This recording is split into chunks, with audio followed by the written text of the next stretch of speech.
uma hora sem dormir, né? Tem que dar uma pausa, comer alguma coisa e voltar depois.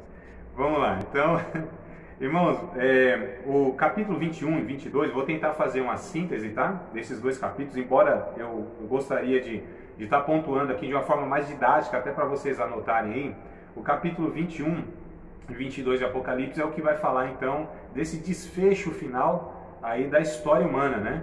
Que é o novo céu e a nova terra. Então, peço que vocês, comigo, possam ir lá em Apocalipse, capítulo de número 21, tá? A escatologia, no caso dos judeus, lá no Velho Testamento, já previa, né, essa nova realidade, ou seja, uma nova terra onde Deus recriaria todas as coisas. Aliás, antes que a gente leia aqui o Apocalipse 21, vamos para o Isaías 65, que na verdade é o que traz essa base aqui dessa minha declaração.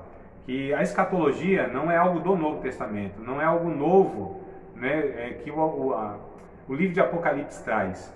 Então nós já tínhamos, né, de Deus em alguns livros, aí o Isaías, por exemplo, Zacarias, o próprio Daniel, que vai falando de uma escatologia iniciada, mas não acabada, né, que o Apocalipse ele arremata, né, ele dá o desfecho final, amarra as pontas e tudo mais. Mas não era uma ideia nova, tá certo? Não era uma doutrina nova. Então Deus já vinha falando com o seu povo ao longo da história sobre a recriação da terra, sobre uma redenção da criação, sobre uma restauração de todas as coisas, do ser humano e o seu habitat, né? Então a gente percebe aqui, ó, Isaías capítulo 65, versículos de número 17 até o 25. Vou fazer a leitura, tá? Rapidinho aqui com vocês, não atropelando, mas vou fazer aquela leitura corrida, não correndo. Verso de número 17 diz assim, ó, do Isaías 65: Porque eis que eu crio céus novos e nova terra, e não haverá lembrança das coisas passadas, nem mais se recordarão. Aqui não é uma espécie de amnésia, tá bom, irmãos? Não é uma espécie de reboot, tipo, deu um reset lá na memória do povo, e não é bem por aí não, tá? Teremos lembranças das coisas que aconteceram conosco, as pessoas que nós convivemos. O exemplo disso é lá em Lucas, onde o mendigo morre e morre também um rico, né? E eles estão nessa realidade espiritual, que um está no paraíso e outro está no inferno, mas eles têm consciência, tá? Então aquilo não é uma parábola, é contado como uma parábola, mas é uma realidade. Então ele mostra que haverá consciência. E outros, Apocalipse que a gente já leu, né? Também lá os mártires com consciência, dialogando com Deus a respeito do que está acontecendo na terra, enfim. Então não é aqui uma espécie de amnésia. A questão é que teremos sim a lembrança, inclusive, possivelmente, nós lembraremos das coisas ruins também. Mas o consolo será tanto de Deus, a presença de Deus será de tal maneira que nós não seremos mais afetados, né, com angústias, tristezas e tudo mais, que é o que está escrito em Apocalipse 7:17, por exemplo, e outro que a gente vai ler em Apocalipse 21 e 22 também. Mas vamos lá, verso 18: Mas vós folgareis e exultareis perpetuamente no que eu crio, porque eis que crio para Jerusalém alegria e para o seu povo gozo. Folgarei em Jerusalém, exultarei no meu povo, nunca mais se ouvirá nela voz de choro nem voz de clamor. Não haverá mais nela criança de poucos dias, olha que coisa interessante, nem velho que não cumpra os seus dias, porque o jovem morrerá de 100 anos, mas o pecador de 100 anos será amaldiçoado. Na verdade, alguns pensam que esses versículos até o 20 fala do milênio, né? Onde será restaurada a longevidade da vida das pessoas. Então, como foi lá no começo, lá com o próprio Adão a gente não sabe, né? Não tem registro. Mas a gente vê lá o próprio Matusalém, foi o que mais viveu, me parece que 963 anos, alguma coisa assim, quase 1000 anos. E outros mais, né? 700 anos, 600 anos, 500 anos, 300 anos. Foi caindo, né? A longevidade, mas eles viviam de fato esse período aí, só para vocês entenderem. E alguns pensam que isso será restaurado no milênio, que é o período, né, que Jesus governará na terra segundo a linha que nós seguimos, né, da escatologia, porque tem outro pensamento. Mas lá, então assim, morreu com 100 anos, nossa, morreu tão novo, né? Tipo hoje, né, irmão? Morreu lá com 10 aninhos, 12 aninhos, fala, nossa, né? Ô bichinho, coitado, morreu tão novo, então, aqui 100 anos. Vai ser considerado um amaldiçoado por ter morrido tão novo, né? Só para a gente perceber essa restauração gradual de Deus no final dos tempos, até chegar na plenitude, onde não haverá mais morte, mais doença, mais limitações, e etc e tal. Verso 21. Edificarão casas e as habitarão, plantarão vinhas e comerão seu fruto. Não edificarão para que outros habitem, não plantarão para que outros comam, porque os dias do meu povo serão como os dias da árvore, que vive demais, hein? E os meus eleitos gozarão das obras de suas mãos até a velhice. Não trabalharão em vão, nem terão filhos para perturbação, porque são sementes dos benditos do Senhor e os seus descendentes com eles. E será que antes que clame, eu responderei? Antes, estando eles ainda falando, eu os ouvirei. O lobo e o cordeiro apacentarão juntos, e o leão comerá palha com o boi. E o pó será a comida da serpente, não fará mal, nem dano algum em todo o meu santo monte, diz o Senhor. É aquela ideia que os testemunhos de Jeová têm, né? Que está lá o leão do lado do cordeiro, né? E um não devora o outro, a criancinha brincando lá com a áspide, com a serpente. Então essa ideia da terra restaurada, ela é bíblica, só não é da forma que os testemunhos de Jeová apresentam, né? Mas ela tem esse conceito sim. Só para a gente falar que a escatologia vem do Antigo Testamento, não é algo apenas do Novo Testamento e nem apenas do livro de Apocalipse, tá bom? Então bora lá, 2 Pedro, capítulo de número 3, verso 1 ao 13. Eu acho que eu não vou ler toda essa passagem para ganhar tempo, mas vocês anotem aí para ler depois. Segunda carta de Pedro, no capítulo de número 3, do verso 1 até o 13. Pedro está discussando, está falando, ou está respondendo àqueles que questionaram, né, que Jesus não vinha, essa conversa de final dos tempos, de acabar o mundo. Desde que eu me entendo por gente, os antigos falam isso aí, que o mundo vai se acabar e tudo mais. E Pedro vem respondendo e dando exemplos na história, que Deus julgou o mundo. Deus julgou o mundo, chamado na eternidade, que foram os anjos, né? Isso ele fala no capítulo 2, tá? Do verso 3 em diante. Ou seja, esses exemplos históricos que ele vai dando, né? Então Deus julgou os anjos. Deus julgou, no caso aqui, Sodoma e Gomorra, o mundo antigo que ele fala, né? Que é antes do dilúvio. Deus julgou Sodoma e Gomorra. Então, no mínimo, tiveram 3 juízos na história, tá certo, de Deus. Ele pega, então, essas provas contundentes, né, Gabriel? Provas contundentes, esses fatos, tá, irrevogáveis, ele pega então para apresentar o seu discurso sobre que Deus de fato trará. Só que será diferente, né? E o capítulo 3 ele fala, não será mais pela água, né? Mas será agora pelo fogo. Os elementos arderão, haverá um grande estrondo. E aí a gente já chega aqui no finalzinho do verso de número 10, ó. Aí eu vou ler do 10 até o 13 pelo menos aqui, tá? Mas todo o capítulo 3 seria bom vocês lerem depois. Mas o dia do Senhor virá como ladrão de noite, na qual os céus passarão com grande estrondo, e os elementos ardendo se desfarão, e a terra e as obras que nela há se queimarão. Havendo, pois, de perecer todas as coisas, que pessoas vos convém serem santo trato e piedade, aguardando e apressando-vos para a vinda do dia de Deus, em que os céus em fogo se desfarão, e os elementos ardendo se fundirão. Mas nós, segundo a sua promessa, aguardamos novos céus e nova terra em que nele habita a justiça. Então Pedro também vem trazendo, né, de uma forma harmônica aquilo que o João em Apocalipse vem falando. Inclusive, esse juízo de Deus pelo fogo que a gente já estudou, né, nas outras passagens, outros capítulos lá, tá bom? Então, capítulo 21, do verso 1 ao verso 3, aí só vou pontuar agora, tá? Depois fica a critério de vocês aí lerem ou não, mas vão anotando aí. Então, capítulo 21 de Apocalipse, verso 1 ao 3, a recriação de Deus é a partir de uma nova realidade. Tá? Então, depois vocês leem lá, façam essa conexão da frase que eu escrevi aqui para vocês com a referência. Então, no capítulo 21, verso 1 ao 3, a recriação de Deus é a partir de uma nova realidade. Tá? Então, não é essa realidade aqui, não são com esses parâmetros, com esses materiais, né? Esse mundo, na verdade, é uma sombra daquilo que vai ser a realidade eterna.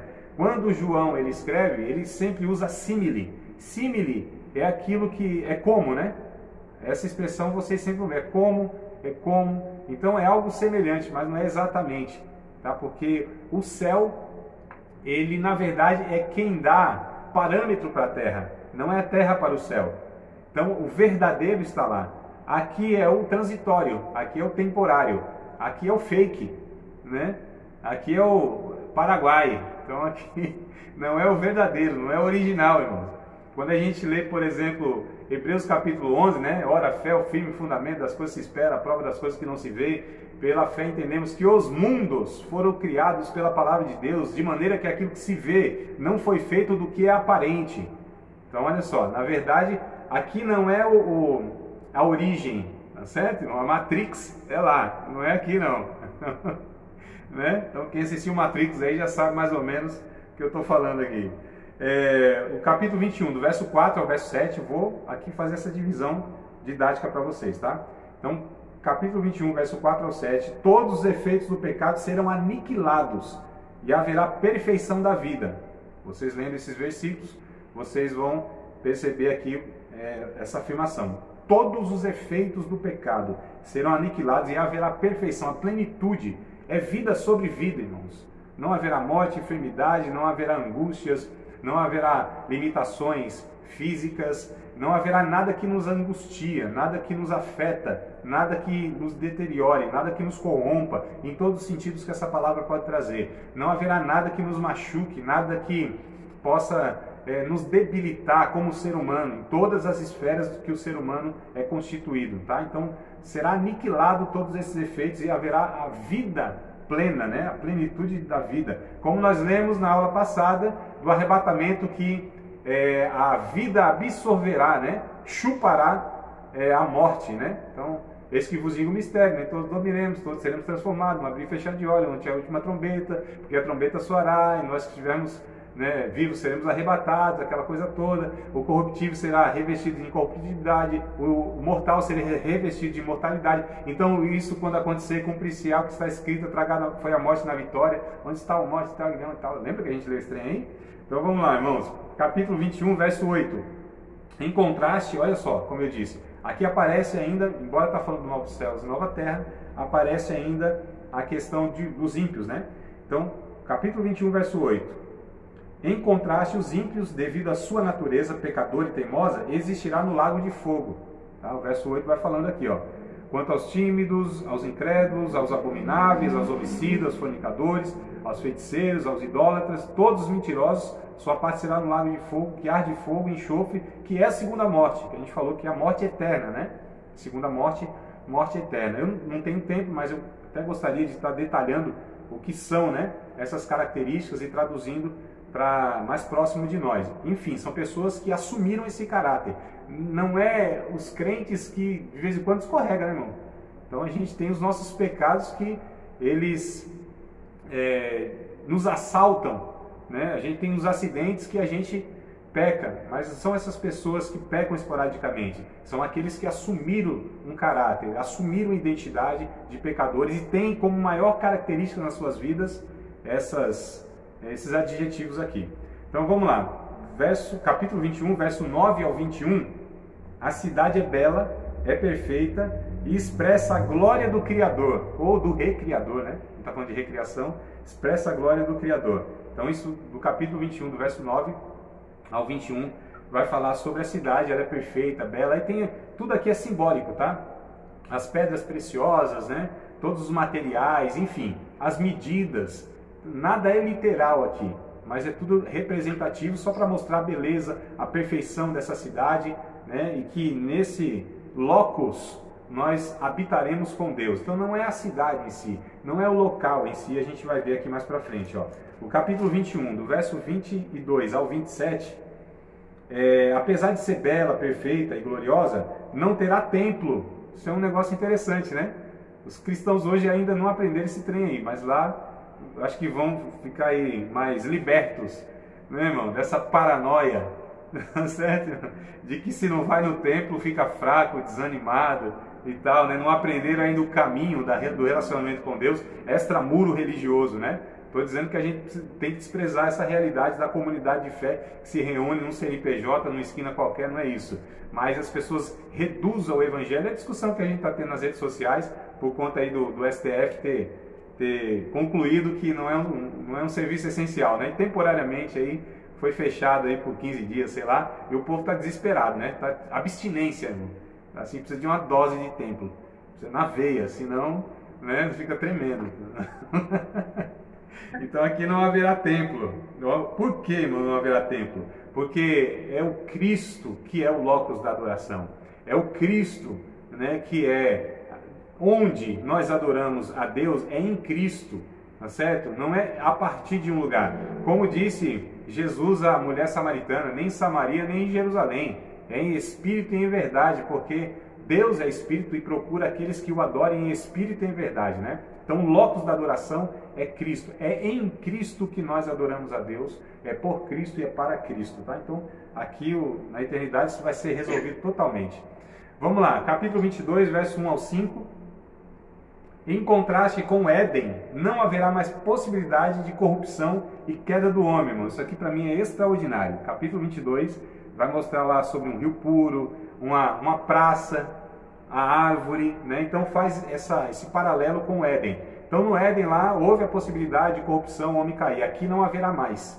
Aqui será impossível qualquer coisa entrar na cidade, né? Será impossível o homem voltar a pecar, voltar, porque aqui há um resgate pleno, tá certo? Aqui há uma imagem e semelhança de Deus restaurada plenamente no homem. A semelhança dos anjos, que depois lá do juízo, onde houve a separação de anjos e demônios, aqueles anjos de Deus são chamados de anjos eleitos, né, por Paulo, lá em Timóteo 6 e 10, se não me falha a memória, capítulo 6, 10 eu acho que não é, não é um pouquinho mais para frente lá, e fala, não irmãos, eu dou o versículo e depois, eu sei que está errado, né, é que eu não lembro, mas só para aqui para vocês, acho que é capítulo 5, tá, que chama os anjos de anjos eleitos, né, deixa eu ver aqui, 5 e 21, tá? Então 1 Timóteo 5 e 21, os anjos eleitos. A semelhança desses anjos que tinham livre-arbítrio antes da rebelião e depois da rebelião eles entregaram o seu livre-arbítrio a Deus. Quem são os anjos hoje? São exatamente aqueles que Deus quis que eles fossem quando foram criados.